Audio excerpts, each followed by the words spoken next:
Hello, everyone. Who's ready for spring break? If you're like a lot of families around here, the kids can't wait to get out of school, but you adults may need a few more days to get everything ready to leave your house ready for Masters guests.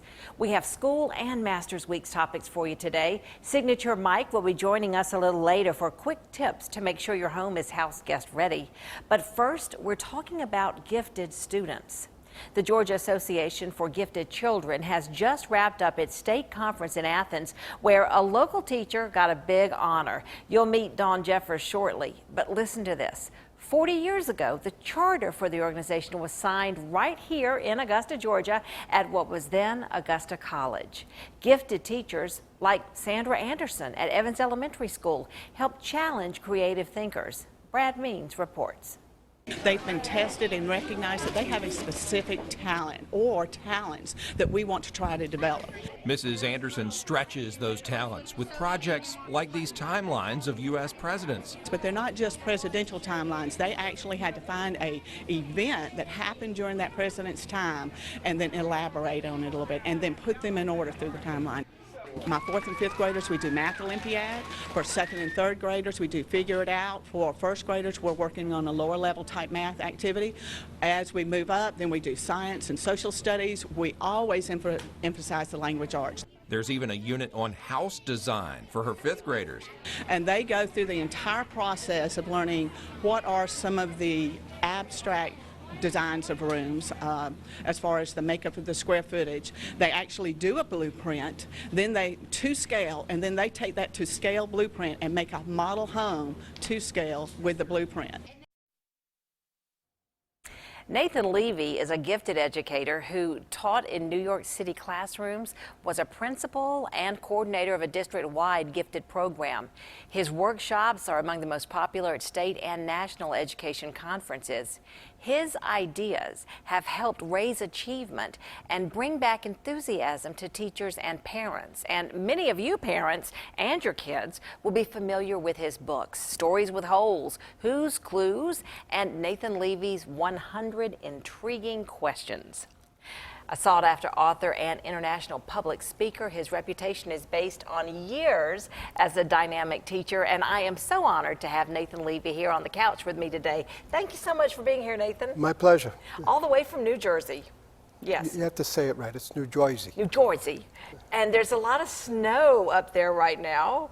And you've brought cold weather with you, sir. I did not. You had it did. here. I escaped the snow, and I came to the warmth of Atlanta. Yeah, the warmth. Well, it's really exciting to have you here. You know, gifted programs are so important, and I know from having a son who was in a gifted program how bored he was in school and how he just felt like homework and things like this were beneath him because he already knew everything, and sort of like maybe he didn't seem cooperative with the teacher, but just because he wasn't engaged in the learning. And then once he was able to go into the Horizons program, it made such a difference for him. What made you embrace this whole kind of different approach to learning? Well, basically, I started as a teacher on the Lower East Side of New York City, working with very rough inner city kids. It's what I wanted my career path to be. Somewhere along the way, I'm giving you the short version, somewhere along the way I ran into a group of very bright kids who had never been challenged. And they had figured out the system, and they were getting away with things, but they weren't learning to their maximum. Yeah. And I realized they needed to be challenged.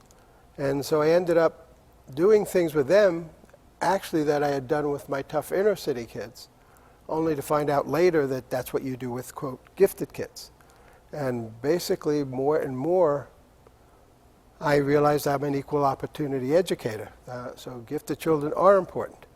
So are all kids. Right. And so working with the kids, the things you need to get them engaged. I mean, you said it very well before. And a lot of our kids are not engaged at both ends of the spectrum. In terms of our gifted children, we need them to save the future. And if we don't get them to learn to their capacity, they're not going to be the ones who could help us and don't. Somebody has to cure cancer. Yeah. Wouldn't it be nice if somebody solved the Middle East? Right. And so Basically, the things I do are getting kids engaged and thinking. And I really Right. talk about 3 types of thinking. What are those? Right? Well, one is basically what we call convergent thinking. See, a lot of things we teach, there's a right answer. So you have to teach kids how to find the right answer or tell them the right answer. Okay. The second kind of thinking is called divergent thinking. That's a fancy name for thinking outside the box, Outside the- open-ended thinking, creative thinking. And one of the myths in gifted programs is that it's only about creative thinking. It's not only about creative thinking. So like I have a series of books called Stories with Holes that get kids to think outside the box to solve it. But if you just do the stories with holes, they're cute, they're fun. Yeah. But if you learn to make them connecting to the real things we also want to teach, it's not just the creativity part, it's the real learning.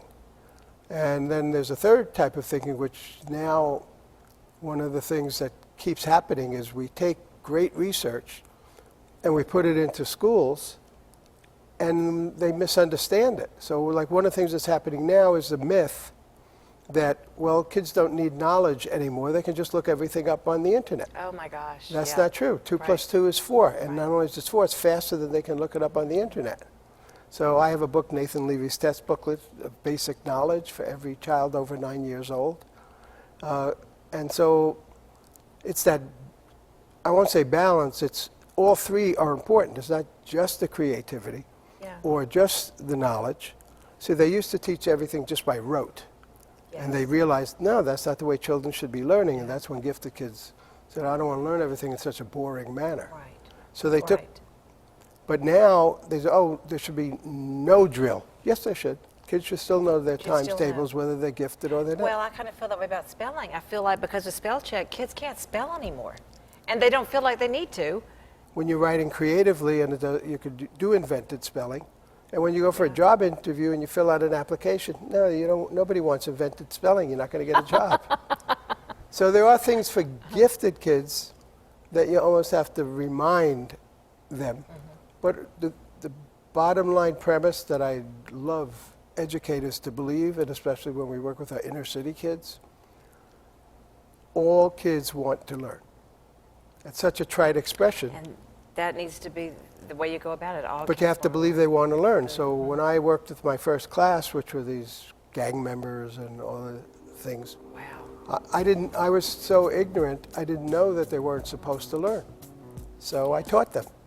And then with gifted kids, I didn't know they couldn't like school, so I made school interesting. We have a gifted teacher here with us, and we're going to take a quick break right now. And when we come back, you'll meet Dawn Jeffers, a teacher here in Columbia County. So don't go away.